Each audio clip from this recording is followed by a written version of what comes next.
खबरों में आगे बढ़ते हैं और दिल्ली से खबर आपको बता देते हैं, जहां सपा नेता स्वामी प्रसाद मौर्य का एक बार फिर विवादित बयान सामने आया है। स्वामी प्रसाद मौर्य ने हिंदू धर्म को धोखा बताया है। तो हिंदू धर्म लोगों के लिए एक धंधा है, ये स्वामी प्रसाद मौर्य ने कहा है। ये उनके बयान है, जहां आरएसएस प्रमुख मोहन भागवत और प्रधानमंत्री नरेंद्र मोदी का भी उन्होंने जिक्र किया है। तो दोनों कह चुके हैं हिंदू नाम का कोई धर्म नहीं है। आपको बता दें, मौर्य ने ये कहा है और बता दें कि यह जानने का एक तरीका है, ये भी उन्होंने कहा है। उन्होंने कहा कि पीएम भी कह चुके हैं कि हिंदू धर्म नहीं है और ये लोग ऐसे बयान देते हैं तो क्या इन चीजों से भावनाएं आहत नहीं होती हैं। स्वामी प्रसाद मौर्य यही कहते हैं तो अशांति फैलती है। अखिलेश यादव की चेतावनी का कोई असर दिखाई नहीं दे रहा। हिंदू एक धोखा है और वैसे भी 1995 माननीय सर्वोच्च न्यायालय ने अपने आदेश में कहा था हिंदू कोई धर्म नहीं, ये लोगों के जीवन जीने की एक शैली है। यही नहीं, जो सबसे बड़े धर्म के ठेकेदार बनते हैं, आरएसएस के प्रमुख मोहन भागवत जी ने भी कहा है, एक नहीं दो बार कहा, हिंदू धर्म नाम का कोई धर्म नहीं है, बल्कि लोगों के जीवन जीने की एक कला।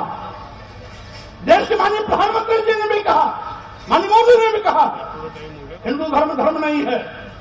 और अभी 1-2 महीने पहले माननीय गडकरी जी ने भी कहा, एक मीडिया कॉन्क्लेव में कहा। लेकिन इन लोगों के कहने से किसी की भावना आहत नहीं होती है।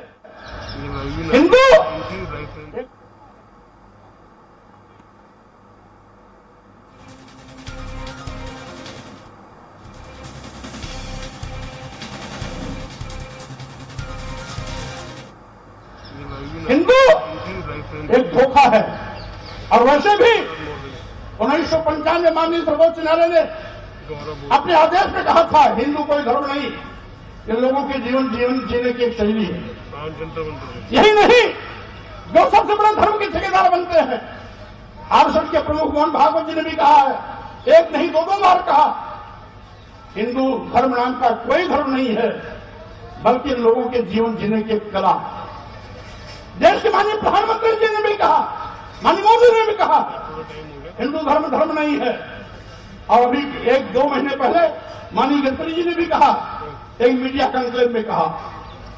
लेकिन इन लोगों के कहने से किसी की भावना आहत नहीं होती है।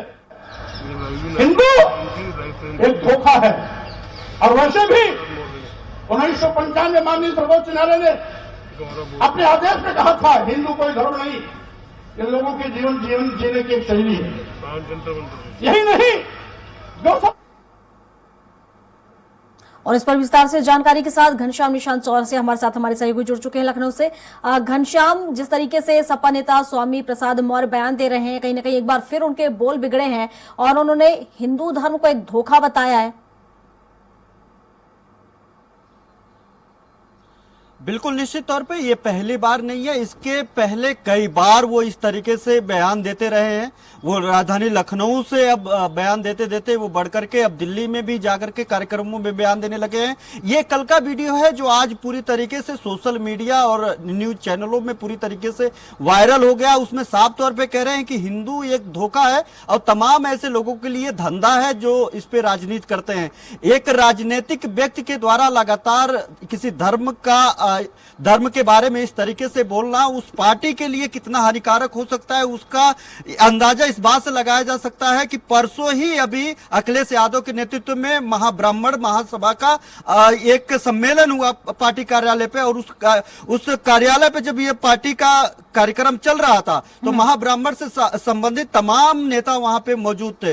लेकिन सबसे बड़ा वो उस मुद्दा रहा, राजनीतिक से ज्यादा इस धार्मिक मुद्दा उसमें बना रहा कि जो स्वामी प्रसाद मौर्य जो हिंदू धर्म को लेकर के लगातार कटाक्ष करते हैं, लगातार बोलते हैं, रामचरितमानस जैसी किताबों को फाड़ने की बात करते हैं, उससे राजनीतिक हानि होती है। उससे जो अभी तक समाजवादी पार्टी का जो हश्र हुआ है पिछले चाहे विधानसभा चुनाव में, लोकसभा चुनाव में, खासतौर पर उन्होंने जिक्र किया गया विधानसभा चुनाव में, क्योंकि विधानसभा चुनाव के ऐन वक्त पहले वो मंत्री पद पे रहते हुए भारतीय जनता पार्टी में छोड़ करके समाजवादी पार्टी का रुख किया था। लेकिन उनके बयानों के बाद कहीं न कहीं समाजवादी पार्टी के लिए चुनाव में किरकिरी बनी थी। हालांकि तमाम उनको लग रहा था, ऐसा महसूस हो रहा था कि उनके बयान के बाद काफी माहौल समाजवादी पार्टी के फेवर में बन रहा है। लेकिन पूरी तरीके से अगर रिजल्ट देखा जाए तो समाजवादी पार्टी के खिलाफ माहौल बनता हुआ दिखाई दे रहा है। इसीलिए जो महाब्राह्मण की जब वहां पे सभा हुई, महाब्राह्मणों की बैठक हुई, उस महाब्राह्मणों की बैठक में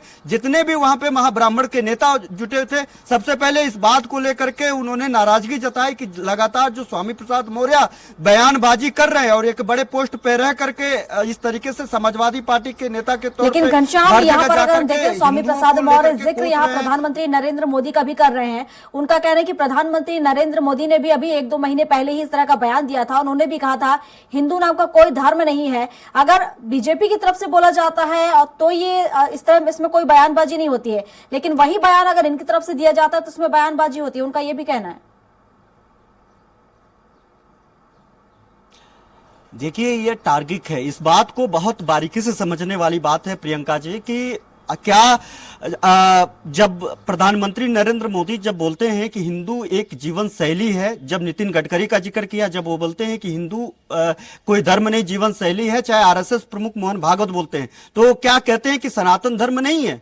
क्या वो सनातन धर्म का मजाक उड़ाते हैं? हिंदू धर्म शैली हो सकती है लेकिन सनातन धर्म का एक हिस्सा तो है। तो ऐसे में क्या स्वामी प्रसाद मौर्य सनातन धर्म का अनुसरण करते हुए दिखाई देते हैं?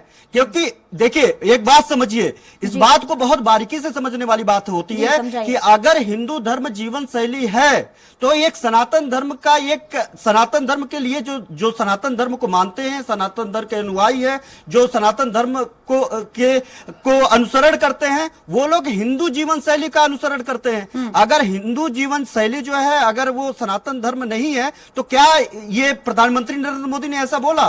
क्या जो है मोहन भागवत ने ऐसा बोला? लेकिन जो स्वामी प्रसाद मौर्य लगातार जिस बात को लेकर के ताकीद करते हैं, बोलते हैं, वो टारगेट करते हैं, हिंदुओं को लेकर के टारगेट करते हैं। क्या उससे भावनाएं आहत नहीं होती है?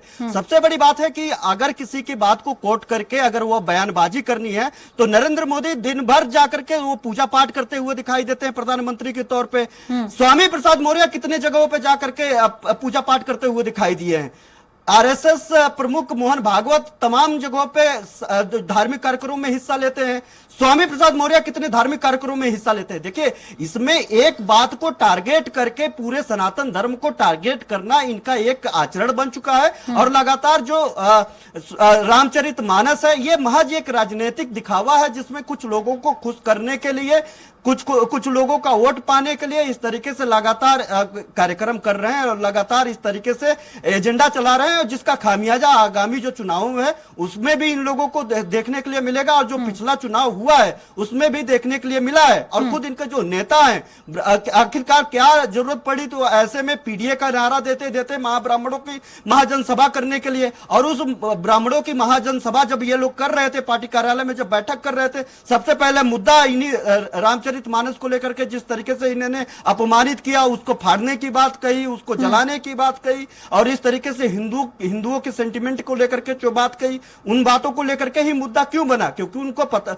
अखिलेश यादव को पता है कि सिर्फ पीडीए का नारा दे लेने से, और जिस तरीके से भारतीय जनता पार्टी उत्तर प्रदेश में राजनीति कर रही है, बसपा भी अब धीरे धीरे स्टैंड लेते हुए दिखाई दे रही है, कांग्रेस भी लगातार उस सेक्टर में काम करने की कोशिश कर रही है। तो ऐसे में अखिलेश यादव और उनके पार्टी के जो समीक्षक हैं, जो राजनीतिक पंडित हैं, उनको पता है कि सिर्फ पीडीए का नारा देने से ही उनको वोट प्रतिशत नहीं बनेगा, वो सरकार में नहीं आने हैं। उनको जो है, जो हिंदू को सेंटिमेंट को मानने वाले लोग हैं, हिंदू जीवन शैली जीने वाले लोग हैं, अगर हिंदुओं को अगर हम नाराज करते हैं। हालांकि देखने वाली बात होगी जिस तरह से लगातार विवादों में वो घिरे रहते हैं। अब इस पर उनके जो वरिष्ठ लोग हैं उनकी तरफ से किस तरह की प्रतिक्रिया सामने आएगी। फिलहाल शुक्रिया आपका तमाम जानकारियों के लिए।